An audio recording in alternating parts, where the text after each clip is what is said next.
कहानी 4 दोस्तों की जो 12th की परीक्षा के बाद में एक छोटी सी होटल में पार्टी करते हैं और ये डिसाइड करते हैं कि 40 साल बाद फिर यहीं मिलेंगे और 1 जनवरी को मिलेंगे और जो सबसे आखिरी में आएगा बिल उसी को देना है।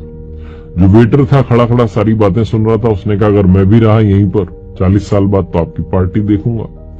40 साल बाद पहला दोस्त पहुंचता है उस होटल में जो कि 5 स्टार होटल बन चुकी थी। वो वेटर मालिक बन चुका था। वो कहता है पहचानने की बात कि मनीष जी आइए बैठिए, मैंने आपको पहचान लिया, मैं अब यहाँ मालिक बन चुका हूं, मैं वही वेटर हूँ। मनीष कहता है क्या बात है। दूसरा दोस्त आता है संतोष, मनीष की बातचीत चलती है कि बिजनेस जो है ग्रो कर गया है, सब कुछ अच्छा चल रहा है, दोनों अपनी अपनी बातें शेयर करते हैं। तीसरा भी आ जाता है, लेकिन चौथा प्रवीण नहीं आता है। वो जो सेठ है वो आकर के कहता है कि आप भोजन शुरू कीजिए, ऑर्डर कीजिए मेन्यू में से। प्रवीण सर ने कहा है आप मंगवा लीजिए, वो आ ही रहे हैं। डिनर शुरू कर देते हैं, डिनर कर भी लेते हैं। बिल देने की बारी आती है तो इन्हें लगता है चलो हम ही पे कर देते हैं। वो सेठ जो था भूला वो आकर के कहता है कि आपका पेमेंट हो चुका है, प्रवीण सर ने कर दिया। भारी मन से उठ करके जाने लगे कि चौथे दोस्त से मिलना नहीं हुआ।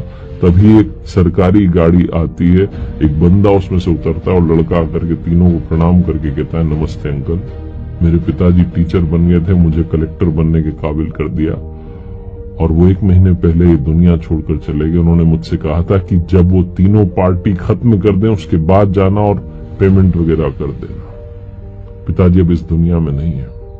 ये तीनों रियलाइज करते हैं कि 40 साल बाद क्यों मिले, 40 दिन बाद ही मिल लेते हैं। अपनों से मिलते रहिए इससे पहले कि कोई आपका अपना आपको छोड़ के चला जाए, क्योंकि आदमी पानी का बुलबुला है।